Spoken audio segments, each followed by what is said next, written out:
قدرمن اوریدونکو د افسانې پلوریزم او افسانه چې ده نو بالکل نوې افسانه ده. په لومړي ځل در سره پروګرام کې شریک کوم. لږه معمولي غونه کې اوږده ده، ډېره نه ده اوږده خو لږه اوږده ده.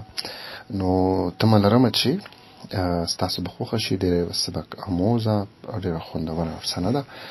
د ښاغلي سید جاوید شاه جاوید صاحب افسانه ده او د افسانې نوم دی توکلې لاړې. نو په دغه هیله او د امید در سره د سید جاوید شاه جاوید افسانه توکلې لاړې شریکوم چې ستاسو خوښه شي. ګاډی مې د لوی سړک په غاړه د پنکچري یو دکان ته تاو کو، په دې غرض چې په ټایرونو کې هوا برابره کړم. دکان کې داسې د 14 یا 14 کالو یو ماشوم د یو غټ ګاډي د ټایر پورې لګیا و او په ډېره خوارۍ یې ترېنه د پنکچر لګولو دپاره ټیوب ویستو. زه ډېر په تادې کوم، نو دې ته مې هېڅ پام نه و چې دغه ماشوم څوک دی. خو ما چې څنګه ګاډي ودرولو نو دغه ماشوم د خپل کار نه سر راوچت کو، تندي نه یې خوله وچاکه چې څنګه یې ما ته وکتل نو زر یې رامنډه که. خیرنې جامې، په دوړو او خټو خړ پړ ببر سر، شلېدلې څپلۍ او په خولو کې جب جب، په اننګو یې د تور رنګ لګېدلي داغونه او په مخ یې د محرومۍ او مایوسۍ د څپېړو نښې. زما د ګاډي دروازې ته ودرېدو، ډېر په ادب یې سلام وکړو او پوښتنه یې وکړه: سرجي زه ستاسو څه خدمت کولی شم؟ ما چې د ده د خولې نه د سرجي ټکې واورېدو نو بیا مې ورته لږ په توجه وکتل. شک مې راغو چې دا خو لکه چې زما څوک شاګرد دی او د چوټۍ نه پس به دلته کار کوي او همداسې وه.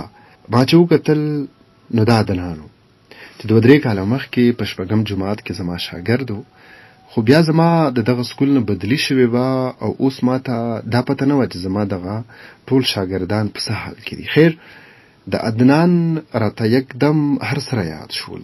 دی ډېر ذهین او تابعدار طالب علم و. خپل د سکول کار وی ډېر په مینه او خوارۍ کولو. په هر ټیسټ کې به په اول یا 2 نمبر راتلو.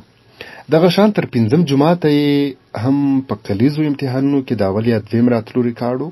پلار یې په خپله دومره تعلیم یافته نو، یو عام هنرمند و او څه دومره ډېر آمدنې هم نه و. خو د عدنان پسې به میاشت کې یو 2 ځله خامخا سکول ته راتلو. د ټولو استادانو نه به یې د ده باقاعده خبر اخیستو او دا به یې اکثر ویل چې که ژوند و نو زه به د عدنان نه ډاکټر جوړوم. د عدنان 4 کشران خویندې وروڼه نور هم وو. یو وړوکی ورور او یو خور هم په نورو سکولونو کې سبقونو ویله. پلار به یې موږ سره د هغوی ذکر هم کولو چې کله به هم د عدنان پسې سکول ته راغلو نو هر استاد به ورسره ډېر په مینه میلاوېدو.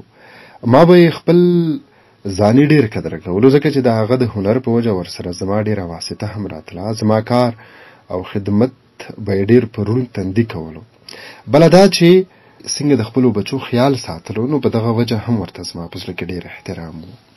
د یو استاد په حیث ما ته پوره پته لګېده چې د دوی د کور ډېر ښایسته ماحول دی. د ښځې خاوند دواړو په منځ کې ښه مکمل اتفاق، مینه، محبت و او خپلو کې ښه جوړ برابر و. دوی په شریکه د خپلو بچو ډېر ښه تربیت کولو او کور د جنت یوه نظاره وه. ما ته به یې اکثر ویل چې استاد ګور عدنان سره ډېره خواري کوه. د عدنان د مور ډېر خواهش دی چې دی ډاکټر جوړ شي. خیر، ما چې عدنان په دې خلیه کې ولیدو نو زړه کې مې خامخا اندېښنه پیدا شوه، ځکه چې کله نه زما د دغه سکول نه بدلي شوې وه نو بیا زه د دوی د هېڅ نه وم خبر. پلار سره هم زما ملاقات نه و شوی، خو بس په ویره مې د عدنان نه تپوس کو: بچې ته د پنکچري په دکان کې د چوټۍ په وخت کار کې که نه؟ نه سرجي، ما خو سبق پرېښی دی او د تېرو 6 میاشتو نه په دې دکان کې کار کوم. عدنان په ټیټ سر جواب راکو. زما اندېښنه نور هم زیاته شوه. زر مې ورته په مټ لاس کې خودو. پوښتنه مې وکړه چې ولې پلار دی خیر خو دی، روغ جوړ خو دی که نه؟ د عدنان سترګې د اوښکو نه ډکې شوې. په ډډ غوندې اواز کې وویل: او سرجي ښه روغ جوړ دی، خو بس اوس زموږ دپاره د مړو په مثال دی. دا یې ووی، خو خوله یې وچه شوه او د نور څه ویلو نه یې د ځان غړولو هڅه وکړه. ویې ویل: سر بس دا خبرې پرېږدئ. ستاسو د ګاډي ټایر مایر پنکچر دی او که هوا پکې برابره وای. خو زما زړه بې ځایه غوندې شو. غیر ارادي مې د خولې نه ووتل: عدنانه بچې، شابه زر ووایه کومو حالاتو دلته راورسولی.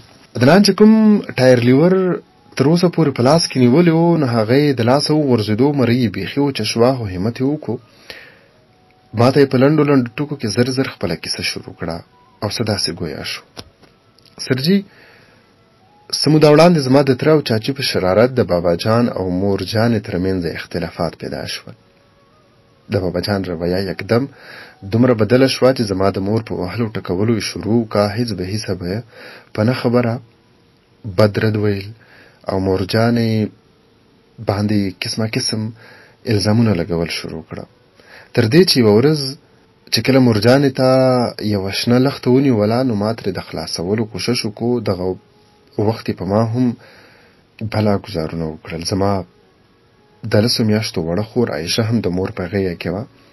هغه په ځمکه پرېوته او د سر نه یې ډېره وینه وبهېده.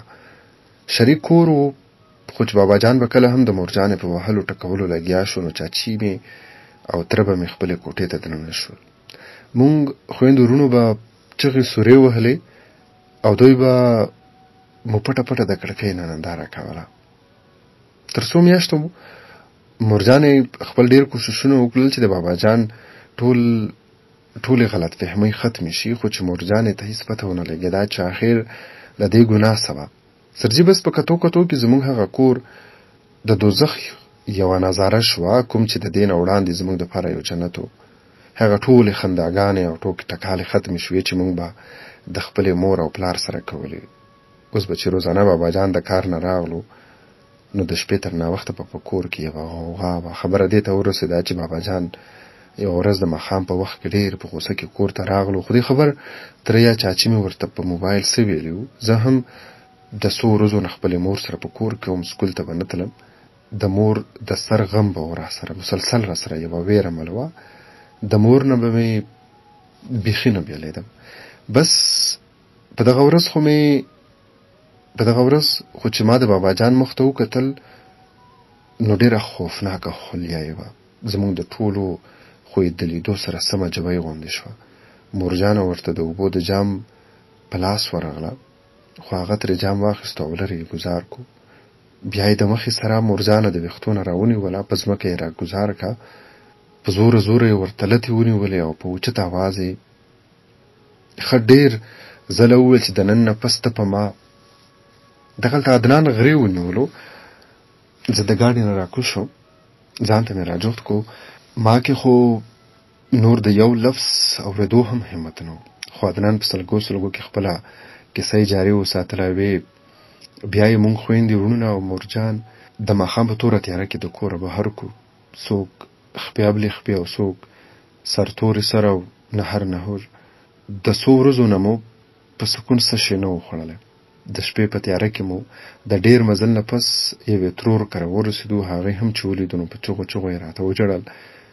یو څو ورځې مو دغې ترور کره تېرې کې. بیا مو بازار سره نږدې د یوې کمرې یو کور په کرایه ونیولو، ځکه چې ماماګان مو نشته، نیا نیکه مو هم وفات شوي دي. موږ سره هېڅ هم نه و. ټول سامانونه او ټولې جامې مو هم د بابا جان په کور کې پاتې شول. موږ یې هېڅ شي راوړلو ته پرې نه ښودو. بس د هغې نه پس زموږ پسې هېڅ قسمه تپوس پوښتنه نه کوي، ځکه ما سبق هم پرېښودو. دې دوکان کې کار کوم. مورجانې مې هم د یوې میاشتې نه د چا په کور کې د کور کار په لږه شان تنخوا نیولی دی. خو دغه ده چې کشر ورور او خور مې د سکول نه ونه ویستل. ما د خپل مستقبل قرباني ورکړه، خو زه د تعلیم نه پاتې شوم. خو انشاءالله د خویندو وروڼو په تعلیم به د مورجانې ټول ارمانونه پوره کوم. او سرجي اورېدلي مې دي چې بابا جان هم اوس په خپلو کړو ډېر ښه پیمانه دی. اوس خپل کار روزګار هم پرېښی دی. عالمانو سره یې هم راویدې کړي دي چې که چېرې بیا د دوی او د مورجانې په منځ کې روغه جوړه کېدل ممکن وي.